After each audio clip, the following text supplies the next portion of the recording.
What's going on, premium members? It's the Overflow Show, the place where you all get your questions answered by myself and other experts from nooffseason.com. I'm Paul Hickey. Thank you so much for being a premium member. We're going to jump right into it. The Overflow Show is the place where we will always answer your premium member questions. So submit them to us at nooffseason.com. You know the button to submit your question.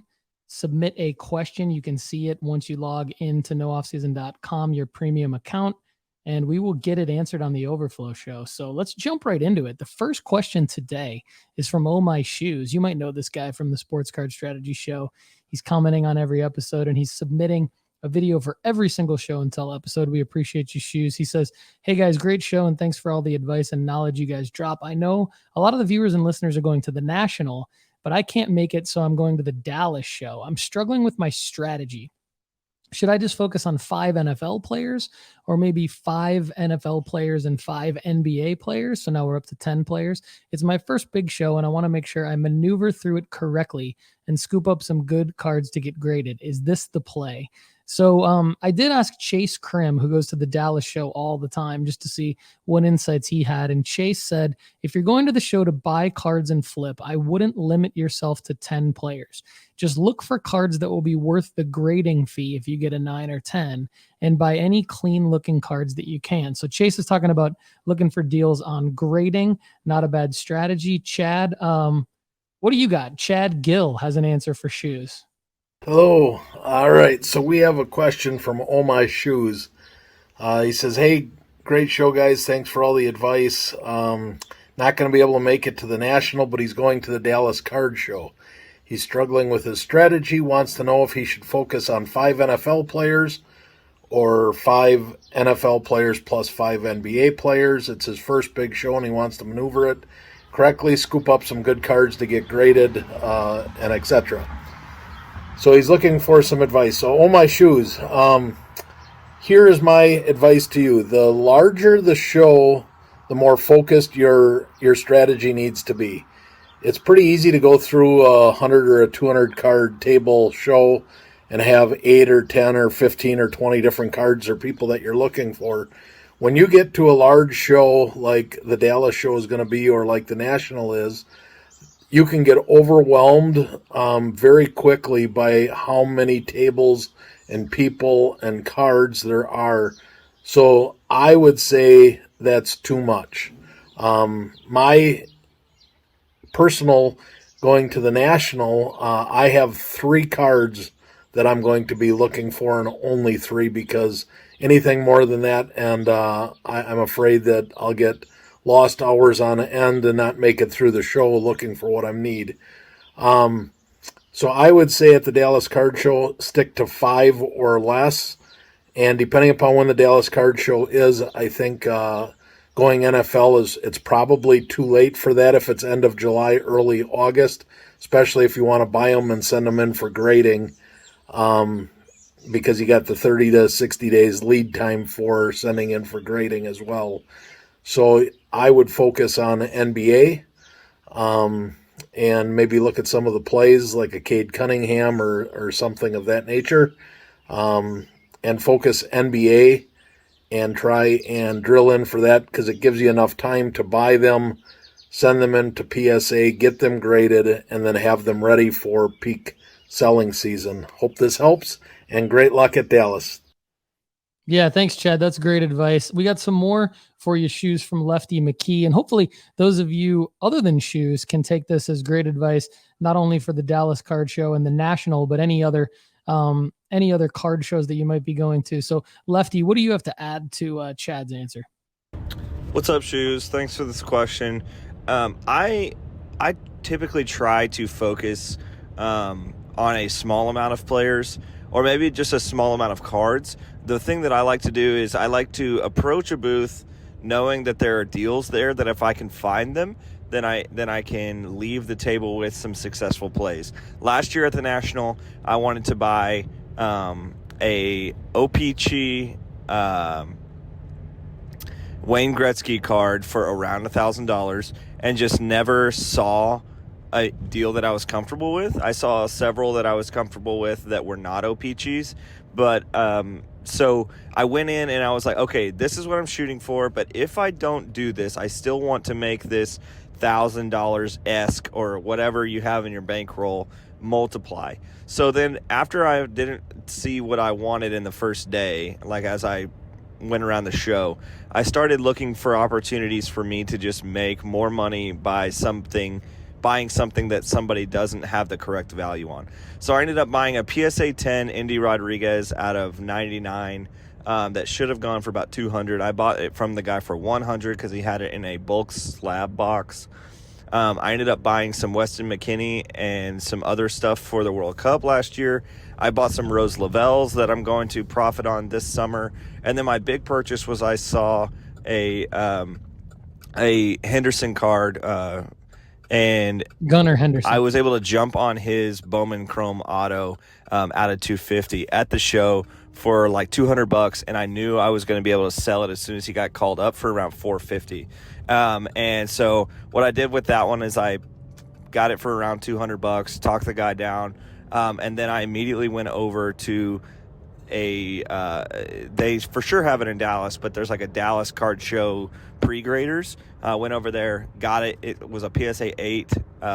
Looked like it was going to be a PSA 8, so I just sold it raw, and he got called up the next week, and I made a $250 flip on the next week. So what I'm saying is have a goal and have some cards you're looking for, but if you don't find them, you know just as well as we do how to make money in this business. You've been doing it for a while, and so go with a secondary plan as well. Go with a primary and a secondary plan. So 5 players actually might be too much, but at the same time, if you know what cards are undervalued right now, you can make a good plays. All right, look forward to hearing what your plays look like.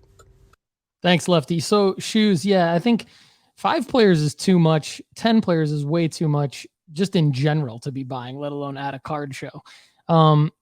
And I think that those are great answers from Chase, Lefty, and Chad. But I will add this, okay? Because I really went to my first card show a couple of years ago, and I've been to probably 10. And here's my advice. Don't feel obligated to buy anything from anyone. Never feel obligated to buy anything from anyone. Feel free. Give yourself permission to walk away from the table and say thanks. But no thanks. I might be back later or something like that. Like no one is going to get offended by anything that you do. I know you're a nice guy, and my fear is that you would feel obligated to help somebody out by overpaying for something. Don't do that. I don't want any of you guys to do that. Anyone listening to this show to ever do that.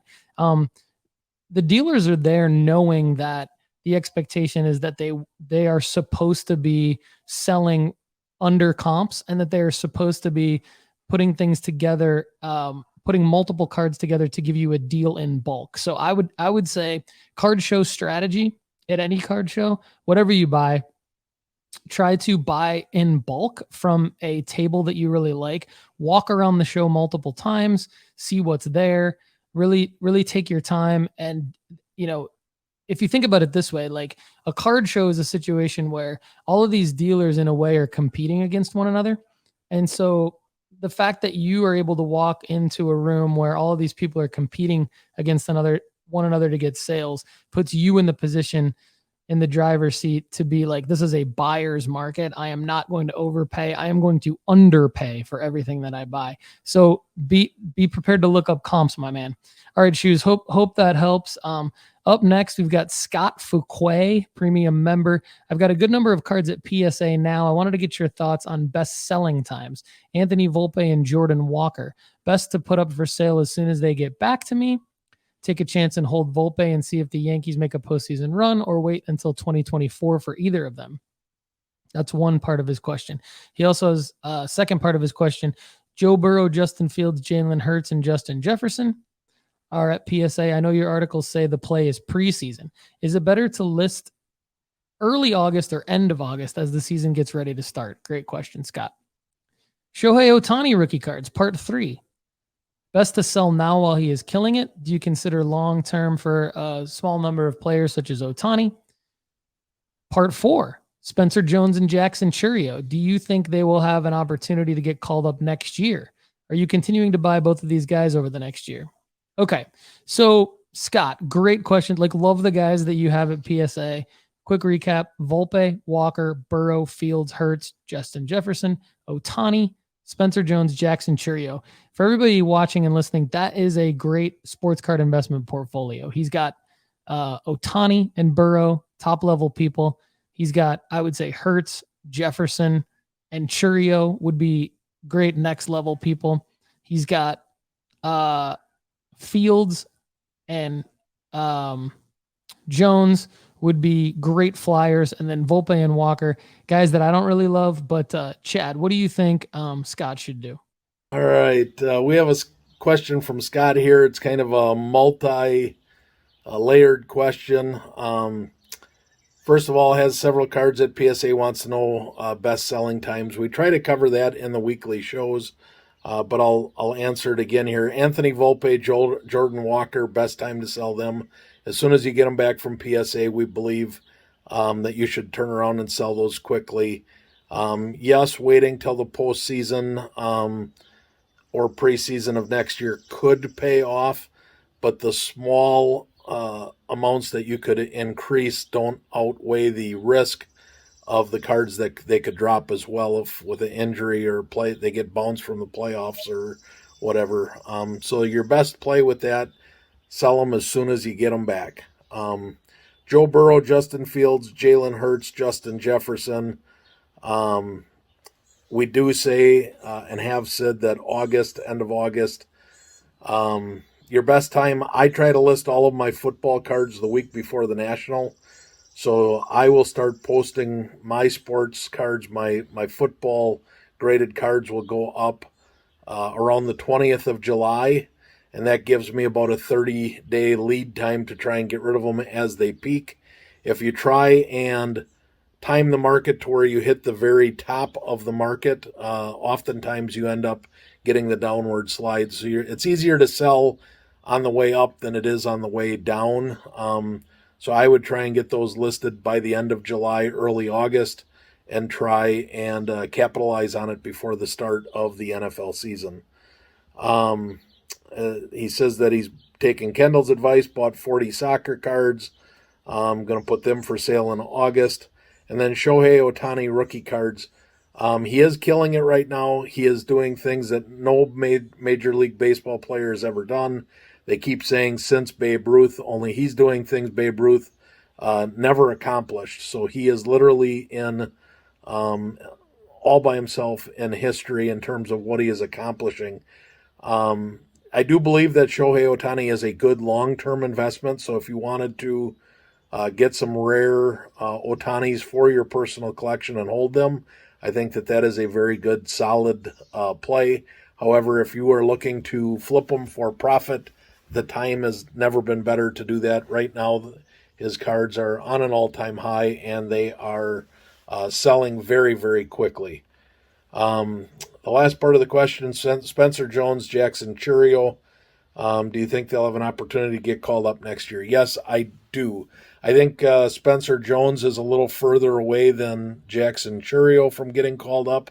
However, it would not surprise me if they both got called up next year. Chourio is actually struggling a little bit at Double-A this year, but he's only 18 years old, so that's not too surprising. His talent, he'll get it figured out. And I actually think there's an outside chance that if he starts hitting the ball in July and August, that he could get called up to the big league club in September for the last few weeks of the season, just so that the Brewers give him a taste of what the big leagues is like, and then see if he can make the big league club coming out of spring training next year. But Chourio and Spencer Jones, those are two plays that I will continue to make all fall and winter in the off season in anticipation of them getting called up next year.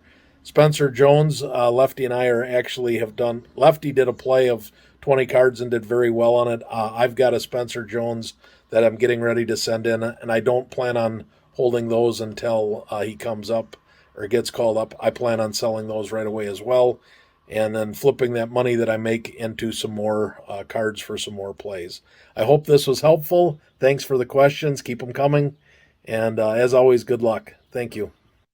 Thanks, Chad. Great stuff. Scott, I've got a couple things to add, and then there will be a additional insights from Lefty here in a second after we do Rocky Empire Sports Cards question. So, Scott, I think I agree with Chad. I would sell Volpe and Walker right when you get them back. I like your women's soccer play. I think that's great. Putting them up for sale in early August, I think is perfect. I think especially if they're U.S. women's national team players, I think putting up in a buy it now or best offer format around that time is perfect. I think if they don't sell, if you're not getting the offers or getting any traction on them, you could try lowering the prices or taking them down and then putting them in a 10-day auction so that it ends sort of around the 20th of August, because that's when the U.S. women's national team would be projected to win the World Cup, like on that day. So Burrow, Fields, Burrow, Fields, Hurts, and Jefferson. Okay, let's clarify. Andy Kaysen, Chad Gill, Kendall McKee, a lot of other people, they like to do buy it now formats. I like to do auction formats. So I think Chad's advice is great, but I think Chad's referring to a buy it now format when he says early August, because then you're getting kind of the entire month of August, which is like the main NFL hype season. What I would encourage you to do, though, is I think if you're going to do a buy it now or best offer format, obviously list them high. And then, I'm talking like list them probably 40 to 50% at least above current comps, if not 2x current comps, especially for Burrow. I would think you could even get away with that for all four of those guys. List above 2x current comps if you're going to do buy it now or best offer, and then just determine what you're willing to take as an offer based on what you paid for those cards. I think if you don't get the traction that you're wanting after a few weeks, I would pull them down and then do a 10-day auction that spans sort of the end of August and early September. I think that's a great strategy for that. Ohtani, I think it just depends on the card and the grade on the card. Like if it's, I don't know. Like I think Ohtani hype cycles would probably, I think that there's going to be at least two more big Ohtani hype cycles that you could hold for. I think one of them would be if he moves teams in the offseason, that would be huge hype cycle. So I would almost hold for that and then sell during that hype cycle. Jones and Chourio, I would, if it's just a base PSA 10 for Jones, I would probably sell it right away. I would hold any Chourio PSA 10 until the call up. And I think sell during the call up week, I think is the play. So stay tuned, Scott, because we've got another answer for Lefty. But first we're going to go from Lefty, but first we're going to go to Rocky Empire Sports Cards and cue that up. So Rocky Empire, thanks for the question, Andrew. He says, I'd love to know some of your processes when assessing things like volume of sales, market cap, what numbers or percentage change kind of push you into action. So general question here, but we're excited to answer it. Great question. Good strategic thinking on the Sports Card Strategy Show. Chad, what do you think about Andrew Rocky Empire Sports Cards question here? Rocky Empire Sports Cards wants to know of some of the processes when assessing things like volume of sales, market cap, what percentages push me to action. So market cap really doesn't come into play in anything that I do. I don't really care what a market cap is. It has no bearing effect on the ability to flip cards or for my PC on what I want to keep. However, volume of sales does, and that's an important thing that I think a lot of people overlook when they're looking at flipping cards. When we talk about liquidity or the liquidness of a card, that is exactly the volume of sales. So what I'm looking for when I put these plays on for premium members with the bulk grading and so on and so forth, I'm looking for cards that are going to grade or that are going to have a volume of sales of at least one every other day. So go into Market Movers, click on a card, click number of sales in a 30-day period. You want to see at least 15. If it's 30 or higher, that works out even better. The more sales in a 30-day period, the more liquid the card is. Hopefully this helps, and thanks for the question. Chad, I couldn't agree with you more there. Rocky, I don't pay attention at all to market cap. That doesn't mean anything to me. So I totally agree with Chad, and I was super relieved when Chad said that as well in his answer, because that means absolutely nothing to me.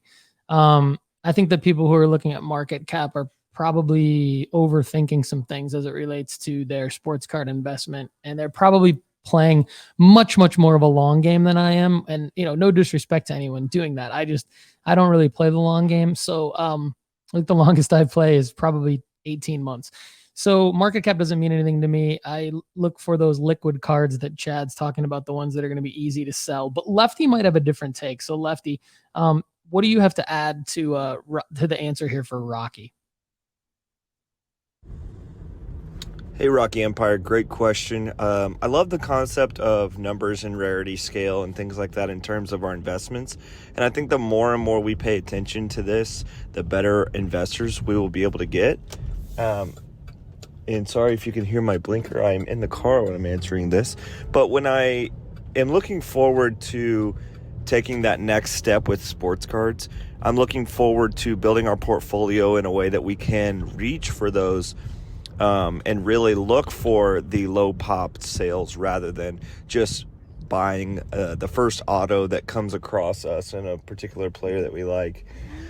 For instance, in my world, it would be looking like going towards just buying PSA 10s for the pop count, or looking straight towards buying a numbered parallel rather than just the traditional Bowman Chrome auto. And so rather than going for just the base Chrome, kind of jumping up into maybe the 499, which is highly sought after, even though it's a higher numbered parallel, or the 150 seems to be very sought after as well. So I always am looking for the next level and next step to our sports card portfolio, and I think the more and more we can pay attention to that, the better. But I don't have a particular zone that I buy and sell in. It's kind of a feel for me right now, but at the same time, I would love to level up and have some particular guidelines in the future. Lefty, thanks so much. Andrew, hopefully that helps. And while we have you, Lefty, do you have anything to add to Scott Fuquay's question earlier? We'd love to hear your thoughts on that.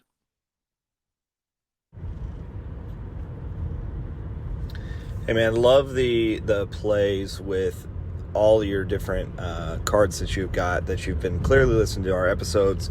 Love what you're doing here. I love the fact that you are sending plays in bulk plays and then making them. I would sell Anthony Volpe as quick as you get them. I don't believe in him. I don't think that he's going to be I think he's going to get overpressured by the process of trying to fill that shortstop role in a Yankees system, and I don't think he has enough power numbers. So I don't like what I'm seeing in terms of a long-term hold for there. Anthony, Jordan Walker, I would still sell now, even though he does probably have a further potential. He has bloomed back to a player of value in that system after a little rough patch earlier this year. Still would sell him now. In terms of your Spencer Jones and Jackson Chourios, I would hold the Chourios and then drip sell the Spencer Jones. And what I mean by that is like list them now. So if you have like 10 or 15 of them, list a couple of them now, list a couple of them in the off season, and then list a couple of them when he gets called up. He's got enough hype right now that I think you could do that. I think Chourio gets called up sooner than Spencer Jones. That's why I would hold for his call up. The women's soccer players, super pumped that you are able to get some coin off of that. I think some of those girls, if you have higher profile cards, are worth holding for a year or so. But I think most of them are fine with this is the big opportunity to sell Trinity and Sophia and Alex Morgan or Alyssa Thompson or any of those players, or if you invested in other players too, it'd be a great opportunity to sell. Shohei rookie cards, this is something that I would also drip sell. I would drip a few of them now, but I would keep a couple of them for the long term. Shohei is probably going to get traded this offseason, and I would save it for a little bit of that buzz. I would list your position players in the early August and your quarterbacks in late August. So Burrow, Fields, and Hurts, absolutely list them. In late August, there's not maybe Justin Fields in early August, because Hurts and Joe Burrow definitely don't have a whole lot of risk attached to them. And then Justin Jefferson I would list in early August. Sounds like you're doing awesome. Sounds like you're following our advice, and we love that. And thanks for your continued just presence and support of the show. Thanks. Yeah, I agree with Lefty on that. So it seems like we're all on the same page. So Scott, just to recap, I like what Lefty said about maybe listing the position players in early August just due to injury concerns. Like injuries can happen at any time. Last thing we would want to have happen to you is Justin Jefferson go down with anything, or anything with Justin Fields, just his style of play. And he has a little bit more risk than those other two guys just because he isn't as established. So, all right, next question. Travis Elko asks, what's your comfort zone on money for Caleb Williams, Bowman University Chrome first raw? Should I take the 99-cent auctions plus $5 to ship, or is that too high? I think that is super low. I think that these Caleb Williams cards in PSA 10 are going to go for close to $100 in 2024 leading up to the draft. So I think the best strategy there probably is to buy in bulk somehow if you can. Look for lots of Caleb Williams cards. The Bowman University Chrome first. I think you could use the Lefty McKee Spencer Jones strategy there and buy as many as you can for under $10 and get them graded if they look like they would gem.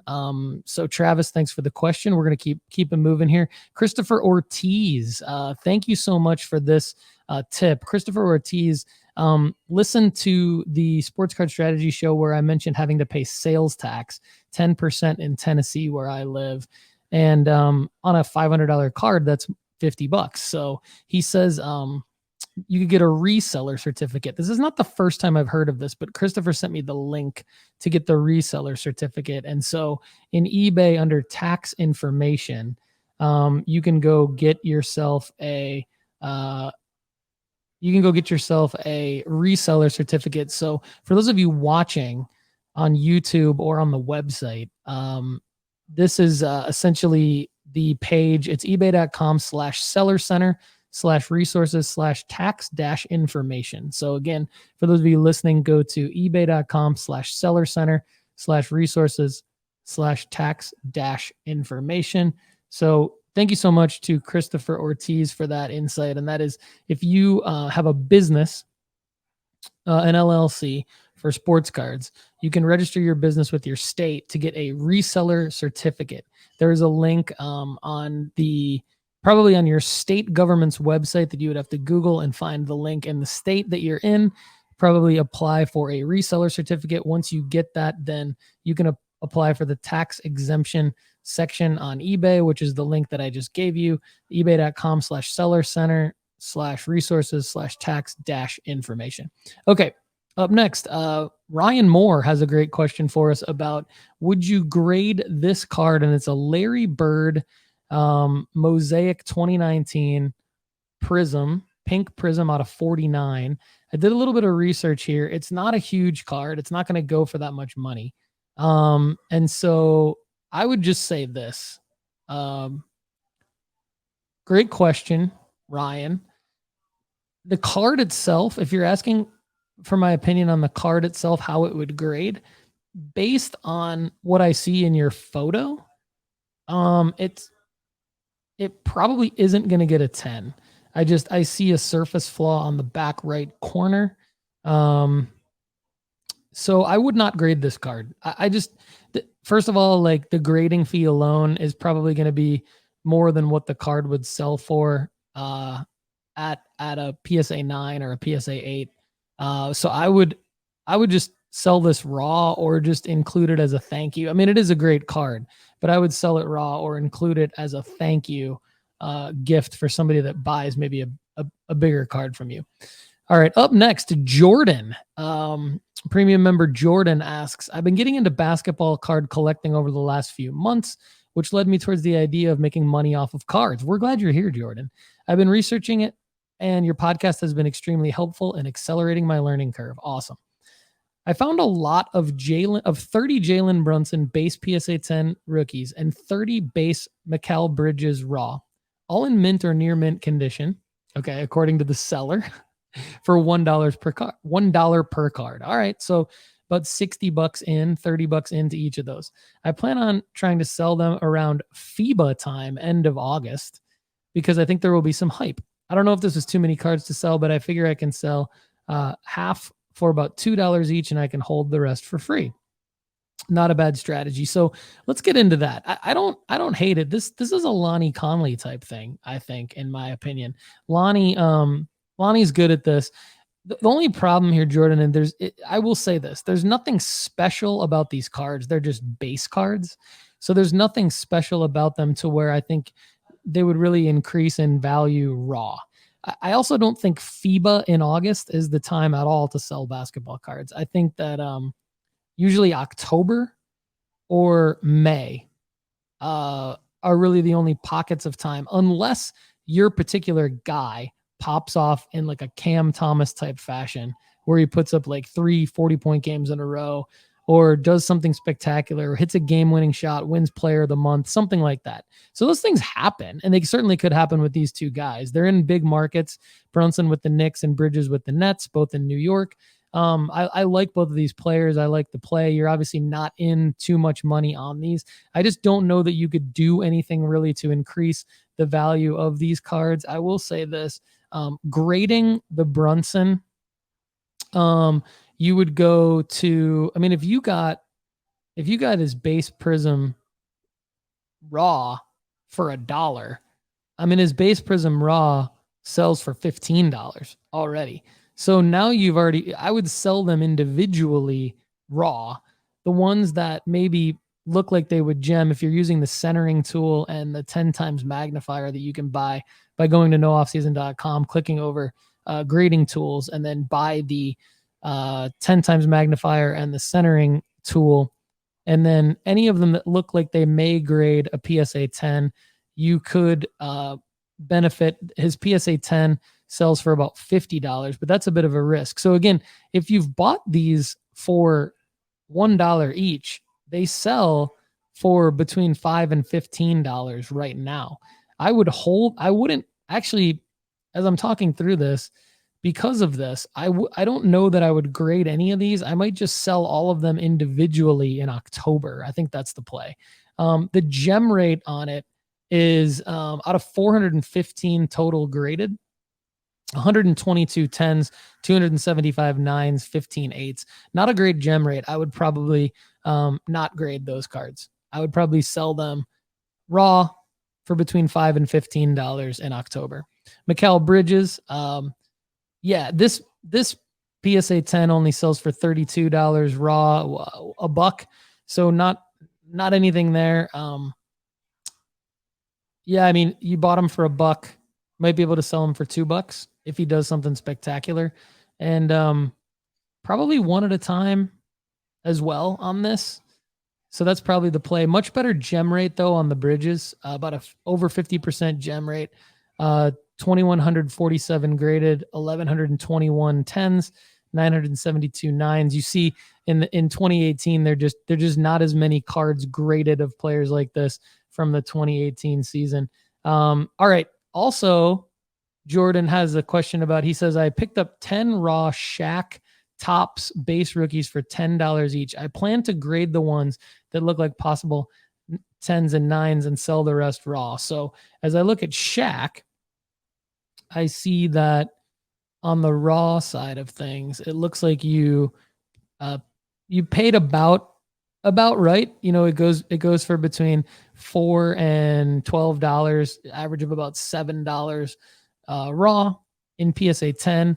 You've got a big potential profit margin, $129.50 in PSA 9, $35. So I like your strategy there. PSA 8, $11. So you would lose the grading fee. But the gem rate on the Shaq is super low. So out of 32,000 total of this card graded, only 4,700 10s, almost 18,000 9s. So you're very, very likely, Jordan, to get a 9 on that. So I don't know that you would end up making that much money, but if all of them either 9 or 10, then you're going to have a profit. I think you're probably in trouble if you get some 8s, but great question. All right, Buckeye Dill has a question about taxes. So we love Paul Schmidt's Buckeye Dill. So real quick on this one. So discussion point here. Last week, I got a message from eBay stating I hit the $600 annual sales tax mark and will now be required to report as income. This is actually a few years old. This has kind of been the case for a while. I found out the tax law has changed and the threshold was reduced from $20,000 to $600 annually. Buckeye Dill does not like this. Obviously, I won't need to worry about this until I file taxes next spring, but thought it might be a good idea to discuss and get some advice from more seasoned sellers. I'm sure I can offset my sales with costs incurred and wanted to see what might qualify. Would all my eBay card purchases be counted against my sales? Can I claim all card industry purchase against these sales, including items such as retail boxes, grading fees, and other suppliers? Anyway, I'm not sure I'm the only person going through this with new tax rules. Hope to get some valuable feedback from the group. Yeah, so this is actually not necessarily a new tax rule. This has been in place for a couple of years.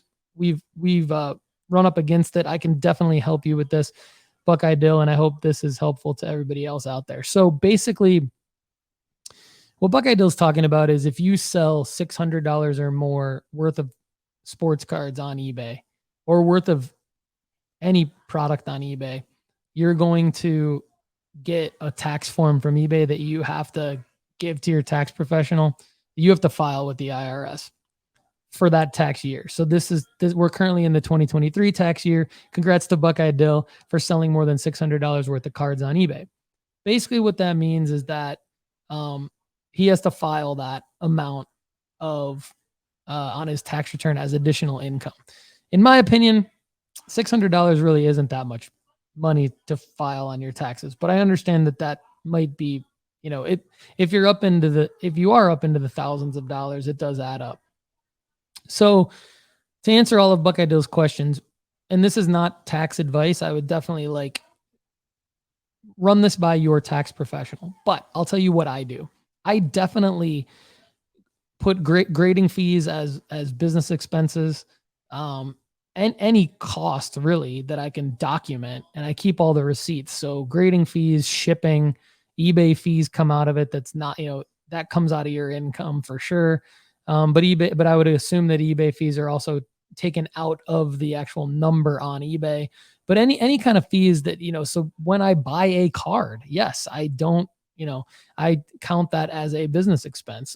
That is an expense of a retail store to buy a card or to buy any kind of cards, whether it be wax or whatever, any of the supplies I buy. So yeah, I definitely keep track of all of that as business expenses. Those come out of the revenue amount. And then I do file the total profit on my tax return. And I don't think that this is bad, but I would encourage you to also keep track of things that you buy at card shows. Obviously things that you sell at card shows, you should probably also include those on your taxes because it's the right thing to do, but I know not everybody does that. Buckeye Dill, hopefully this helps. If there's anything else that I didn't cover in this, let me know. And I'm happy to answer it. Up next, Jared Easley. Jared, thanks for your question. He says, hi, everyone. I pulled a zebra die cut of Jalen Hurts from a blaster. Last one available at a show this weekend. Congrats. Finally, some blaster luck. Love it. I was wondering if die cuts are worth grading. Everything seems perfect on it, but I didn't know if it was more difficult to get a 10 on a die cut or not, or should I just flip it now and move on? eBay comps are around $200. Nice. All right, let's show a quick photo of Jared's card here. So this is a beautiful card, Jalen Hurts die cut. It is a 2022 card. So the sports card Dr. Chad Gill is going to take this one. Chad, what do you think? Good morning, Jared, and thank you for your question. The question is, he just recently ripped a Jalen Hurts zebra die cut card and wondering whether or not he should submit it for grading or sell it raw. So the answer to that question, this close to the season, I would flip that card and sell it raw unless you're willing to hold on to it for a longer term, maybe another postseason run. The risk is a little bit higher. If you send it in for grading, you're probably, if it gets a 9, you'll be close to what you get for raw. But if it does get a 10, you'll 2 or 3x your money. It's a little bit of a gamble, especially coming into this season. If it was March or April, I'd definitely say grade it. But being it's already July, I would say take your profits and flip it raw. Hope this helps. Thanks for the questions and keep them coming. Jared, I agree with Chad. I would flip it raw. I wouldn't grade it. It's a 2022 also. If you can get $200 for this thing, good for you, man. I would not put anything into the grading. So great question. All right. Connor Doherty up next. Connor, great to hear from you, my man. Hey, Connor from Canada here. I'm looking at Austin Matthews Young Guns PSA 9s, which are selling for around 400 Canadian. Would this be a play to pick up some of these and flip them when the NHL season gets going, assuming his prices go up again during the season? PSA 10s are down as well, so there might be a similar play there during the NHL offseason. What are your thoughts? He also is asking just about hockey players in general to buy because he's in Canada. The point with Connor is that he's looking at a lot of our plays on the website and he's wanting to make them, but because he's in Canada, he gets hit with extra fees from PSA for shipping and everything like that. So it does eat into his profit margin, which is a big consideration. So we appreciate that. All right. So Austin Matthews, Young Guns, I would go PSA 10, my man. PSA 10 is down 40% over the last 365 days. I wrote this in one of my Market Movers articles, Sports Card Investor articles. By the way, marketmoversapp.com. Use the promo code NOOFFSEASON to save 20% for life. But I'd go PSA 10. I mean, it's definitely way more expensive. But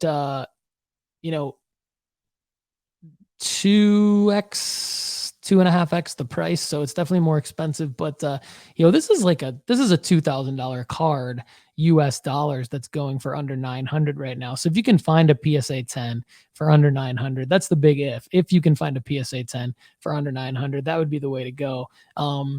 So definitely love the Austin Matthews PSA 10. I don't know about the PSA 9, man. I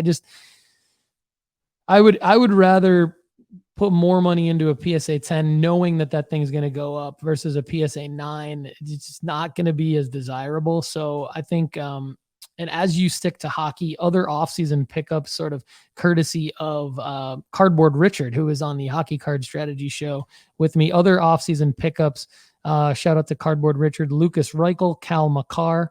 We already talked about Austin Matthews. That's my number one. I would go Austin Matthews all the way. But also Alex Ovechkin. Cardboard Richard and I agree on Alex Ovechkin, Josh Norris, and Nathan McKinnon. Hopefully that helps. Connor, thanks for the question. Scott Fouquet has another question about 2023 Bowman Chrome prospects. He read our article at nooffseason.com. He says, is there a good website that you use to keep up with the movement of minor league players, their progress, performance, teams needs to predict when a player might get called up? nooffseason.com, honestly, like we try to provide that information in all of our content. I would say justbaseball.com would probably be the next best thing. He says you listed the top 16 prospects with best opportunity to profit from 2023 Bowman. Like most rankings, you will never know which one will hit first, get called up first. Could be number 1 on your list, 3, or even 11. Analytically, is it best to spread out the investment over several of these? Don't put all your eggs in one basket. Let's say I take 5 of your prospects and buy 20 cards of each. Now I have 100 cards that if I send to PSA would cost around $1,600. 15 per card, bulk rate now plus shipping. Figure cards all cost $3 on average with shipping. So now I have $1,900 total invested. If one of those players hit out of 20 cards, I get 10 10s, 10 9s. PSA 10 sell for 125, PSA 9 sell for 35 after you account for eBay fees and shipping. Total income is $1,600. So I'm $300 in the red. Yeah. So you're losing money. Since the largest cost of this process is PSA, is there a way not to send all of the prospect cards in for grading? They're getting close to being called up 2 to 3 months prior. Basically, Scott, here's what I would say. Great question. I think 5's too many. I would pick 2 players from the list. I would pick one of the top guys, potentially Junior Caminero, or Drew Jones, one of those 2 guys, or if you can afford it, both of those 2 guys, and then call it a day. Chad likes Roman Anthony. That's kind of one of his top ones. So maybe it's a Roman Anthony and Junior Caminero. I wouldn't necessarily worry about doing a bulk play with like the article goes through 16 different ways. I'm not saying that you should do more than one way. I'm saying you should probably pick one way. If you pick more than one way, I would do it with like two of the top guys. And then once you get your cards, I would definitely use the 10x magnifier and the centering tool to determine then which ones to send in for grading.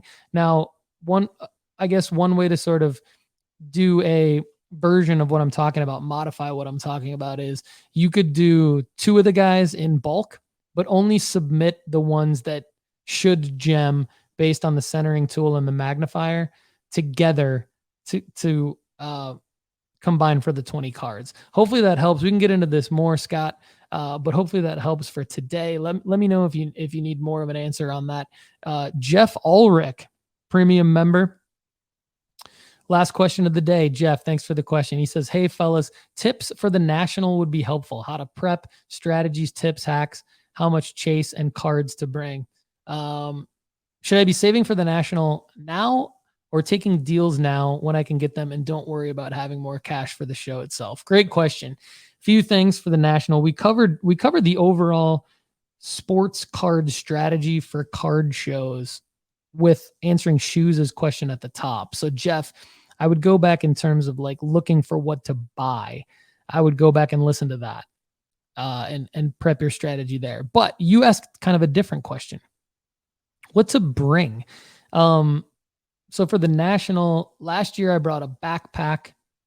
I brought food every day. I bought like snacks outside the venue closer to my hotel and made sure I had like 3 or 4 substantial snacks that I could sit down and eat throughout the day, because the food places in Atlantic City, now this year's in Chicago, so I'm not really sure, but the food places at Atlantic City in the actual, there are like places to get food, but like they're overpriced and you're going to wait forever and you're going to kill your time that you could be looking for cards and making contacts and such. So I would definitely bring food, bring a good backpack that's comfortable, or a rolling suitcase. A small rolling suitcase is not a bad idea. That way, if you have back problems and you don't want to haul around a backpack all day, some people like a Zion case. That's kind of heavy to carry around. But if you're carrying around a bunch of slabs, a Zion case is good. There's also ammo cases, which I'm not too familiar with, but Mike LaCusta and Chad Gill, if you Google like a ammo box, gun ammo box, they actually fit slabs perfectly, according to Mike and Chad. Chad has a bunch of them.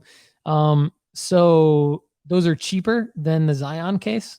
So that's a tip if you want to save a little bit of money on the instead of doing the Zion case. But I don't personally want to carry around those things. So I'd rather, like, I'm a backpack guy. So there's actually like, ways to safely pack up your backpack with your cards. I would bring supplies. I'd definitely make sure you bring some penny sleeves, some card savers, some top loaders. As you're going through different boxes, they don't always have, or even like team bags that you can put slabs in. They don't, not every station actually has, not every vendor actually has, does a great job of having those supplies. So, but I think, also depending on like your physical condition, there are like little stools on Amazon. I bought some stools on Amazon that are like, I don't know, $20 for like 3 stools, and then just take one of them. And they're like little discs that kind of like accordion out and you can sit on them. So I'm trying those this year, and I didn't have them last year. So I'm in pretty good physical shape. So I was good, but it depends on like what physical shape you're in. I would get good sleep. It's definitely tiring. You're probably going to hurt your back standing, looking through dollar boxes and things like that. So giving yourself a situation where you can sit down, take a break, have a snack. Those are probably the biggest things. Bringing the card supplies is a big thing. I would try to simplify what cards you're trying to sell, unless you're really trying to move cards that you've had trouble. Either maybe you've had trouble moving cards on eBay or MySlabs, or you have like such a unique card that you want to get it in front of a unique audience at the National. I would bring those kinds of cards, but I wouldn't bring other cards that you could just easily sell on eBay. I just think that kind of clutters things up from my perspective. This year I'm going to bring like, I think a small rolling suitcase just to put stuff in during the show as I'm walking around, just in case I find some stuff. Your last question, should I be saving for the National or taking deals now while I can get them? I mean, that's personal preference. Like, I'm always taking deals wherever I can get them. So I would advise you on doing that. I think that some things are overpriced at the National.